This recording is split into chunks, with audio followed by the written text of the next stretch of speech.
চলো আজ তোমাদের দেখানো যাক শীতের টাটকা কচি কচি বেগুন দিয়ে আলুর সহযোগে কাতলা মাছের কালো জিরে দিয়ে ঝোল। তো তার জন্য চলো দেখো, প্রথমে আমি লম্বা লম্বা করে আলু কেটে নিয়েছি। আলুগুলো জলে ধুয়ে নিয়ে সরাসরি দিয়ে দিচ্ছি আমি প্রেশার কুকারে। আমি সব সময় আলু একটা সিটি মেরে নিই, এতে করে কি হয় আলুটা বেশ সেদ্ধ হয়, তারপর আমি ভাজা করি। তো ওটা সেদ্ধ হতে থাক। তার মাঝে দেখো আমি করে নিলাম মাছের মধ্যে নুন হলুদ মাখিয়ে মাছগুলোকে একদম তেলে ডিপ ফ্রাই করে নেব। আমি একটু ভাজি, একটু বেশ ভালোই কড়া করে ভাজি। তোমরা তোমাদের স্বাদ অনুযায়ী ভাজতে পারো, অনেকে কম ভাজে, আবার কোনো কোনো সময় একটু কম ভেজেও করি আমি, কালিয়া করলে পরে। তো যাই হোক, আজকে আমি একটু বেশ ভালোই লালচে করে ভেজেছিলাম। তো মাছগুলো দেখো সবটা ফ্রাইং প্যানে দিয়ে দিয়েছি, আর তেলটাকে বেশ করে গরম করবে, আশা করি সবাই জানো, তাও আমি বললাম। এতে করে কি হয় মাছগুলো ভেঙে যাওয়ার চান্স থাকে না। আর এদিকে দেখো লম্বা লম্বা করে বেগুনগুলোও কেটে নিয়েছি। তো বেগুনগুলোকে কেটে নিয়ে জলে ধুয়ে নিয়েছি। ধুয়ে নেওয়ার পরে এর মধ্যে বেগুনের মধ্যে একটু নুন দিয়ে দেবো। এতে করে কি হবে যে বেগুনগুলো তাড়াতাড়ি ভাজা হবে এবং বেগুনের মধ্যে একটু নুনটাও ঢুকে যাবে। তো তার জন্য আমি মাছগুলো ভাজতে ভাজতে আর আলুগুলো সেদ্ধ হতে হতে দেখো এর মধ্যে কিন্তু নুন ভালো করে একটু নুন মাখিয়ে দিলাম। হলুদ দেওয়ার কোনো প্রয়োজন নেই, চাইলে তোমরা দিতে পারো, বাট না দিলেও চলবে। তো এদিকে দেখো আলুগুলো সেদ্ধ হয়ে গেছে। আলুটাকে আলাদা করে নিয়ে আলুর যে জলটা সেটা স্টক হিসেবে রেখে দিলাম। আর এই দেখো আমার দেখতে দেখতে মাছ কিন্তু ভাজা হয়ে গেছে। তো আমি বলেছিলাম মাছটা বেশ ভালোই আমি ভেজেছি লালচে করে। তো কোনো কোনো সময় আবার হালকাও ভাজি, সেটা নয়, নিজের স্বাদ অনুযায়ী সেটা তোমরা করবে। তো মাছগুলো দেখো ভাজা হয়েছে, আর এক এক করে সবগুলো কিন্তু আমি উঠিয়ে ফেললাম। এরপরে আমি সেদ্ধ করে রাখা আলুটাকে তেলের মধ্যে দিয়ে দেবো, যাতে আলুগুলো খুব সুন্দর করে ভাজা হয়ে যায়। আমি প্রথমেই বলেছি আমি খুব একটা মানে বেশি সেদ্ধ করি না আলু, জাস্ট একটা সিটি দিয়ে নিলে কি হয় আলুটা নরমও হয়, আর ভাজার ভাজার সময় বেশি টাইম লাগে না, এবং ঝোলে যখন আমি দেই আলুগুলো সেটা ভীষণ সুন্দর একটা টেস্ট আসে। তো দেখো আলুগুলো লালচে করে আমি ভেজে তুলে নিলাম। এই তেলের মধ্যেই দিয়ে দেব নুন মাখিয়ে রাখা যে বেগুনগুলো রেখেছিলাম। তো দেখো এক এক করে আমি বেগুনগুলো কিন্তু বসিয়ে দিচ্ছি তেলের মধ্যে।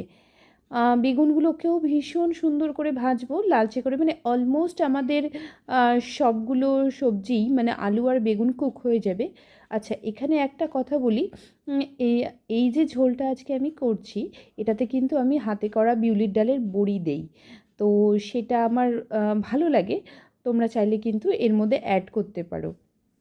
আমার বড়ি শেষ হয়ে গেছে, দেওয়া হয়নি দেখে আমি দিতে পারলাম না। তো দেখো এখানে চলে এসেছি মশলায় আমি ছোট্ট একটা পেঁয়াজ নিয়েছি, যেটার আমি 4 ভাগের 3 ভাগ নেব, আর 1 ভাগ রেখে দেবো তেলের জন্য, মানে তেলে দেবো সেই জন্য ফোড়নে।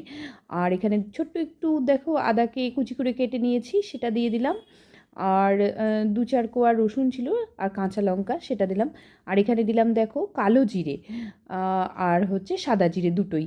হ্যাঁ, কালো জিরেটাকে কিন্তু একেবারেই স্কিপ করা চলবে না, কারণ হচ্ছে এটাতেই কিন্তু ঝোলের স্বাদ অনেকাংশেই বেড়ে যাবে।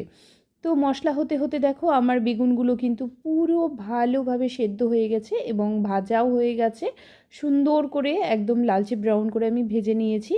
হ্যাঁ, আর এই তেলটাকে কিন্তু আমি ফেলবো না, এই তেলের মধ্যেই আমি বাকি যে রান্নাটা সেটা করব। এরপরে ছোট্ট আর একটা দেখো, যেই 4 ভাগের 1 ভাগ যে পেঁয়াজ ছিল তার মধ্যে একটা পেঁয়াজ অ্যাড করলাম। আর ফোড়নে কিন্তু দিয়ে দিচ্ছি দেখো কালো জিরে এবং সাদা জিরে দুটোই। আমি যেমন বাটাতেও কালো জিরে সাদা জিরে ইউজ করেছি, আমি কিন্তু ফোড়নেও একইভাবে কালো জিরে এবং সাদা জিরে অ্যাড করলাম। আর এরপরে দেখো যে পেঁয়াজটা কেটে এনেছিলাম সেটা কিন্তু দিয়ে দিলাম। একটা ছিল যে এখানে আমরা খুব একটা বেশি পেঁয়াজ রসুন অ্যাড করব না, কারণ হচ্ছে তাতে ঝোলের যে আসল স্বাদ সেটা আসে না। তো আমি এখানটা একটু হলুদটা বেশিই দিয়েছি, কারণ আমি আজকে শুকনো লঙ্কা একদম ইউজ করব না, তো কালারের জন্য আমি একটু হলুদটা দিয়েছি। তো দেখো হলুদ দেওয়ার পরে টমেটো দিয়ে দিলাম, একটু সামান্য জল দিয়েছি পেঁয়াজটা লালচে ব্রাউন করে নিয়ে। তারপরে দিয়ে দিলাম নুন, দিয়ে দেবো সামান্য চিনি, স্বাদ অনুযায়ী দেবে তোমাদের। আমি এখানে একটু দেই, এতে করে কি হয়, ব্যালেন্স হয়। আর বেটে রাখা মশলাটা তার ওপর দিয়ে দিলাম। এরপরে আমি মশলা মানে দেখো যে মিক্সির যে বাটিটা সেটা ধোয়া জলটাও আমি দিয়ে দেব। আর ততক্ষণের জন্য আমি এটা কুক হতে দেব যতক্ষণ না কড়াইয়ের চারিপাশে যে মানে মশলা থেকে তেল না ছেড়ে আসে। তো ততক্ষণ আমি এটা কুক হতে দেব, তাহলে মশলার কাঁচা গন্ধ একেবারেই চলে যাবে। দেখো এইবারে কি হয়েছে, পুরো তেল কিন্তু উঠে এসেছে। ঠিক এই পর্যায়ে আমি সব যে ভেজে রাখা আলু বেগুন সেটা দিয়ে দিলাম।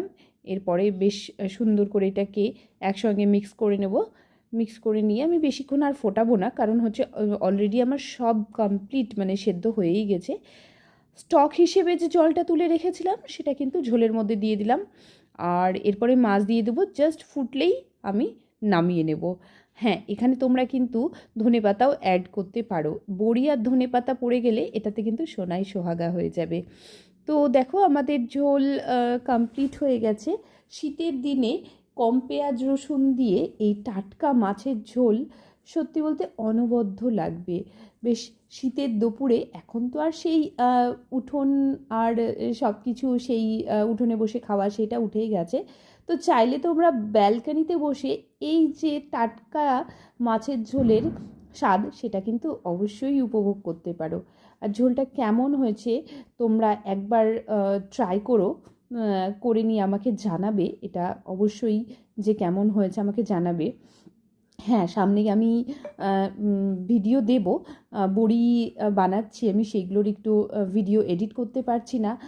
তোমরা দেখেছিলে যে ব্রাইডাল সিজন ছিল, তো তার জন্য একদম ভিডিও আমি এডিট করতে পারিনি। এটা কিন্তু অনেক দিন আগের একটা ভিডিও। তো যাই হোক, আজকে একটু সময় পেয়েছি, এরপরে চেষ্টা অবশ্যই করব নতুন নতুন তোমাদেরকে আপডেট দিতে। তো ভালো থেকো সবাই, সুস্থ থেকো।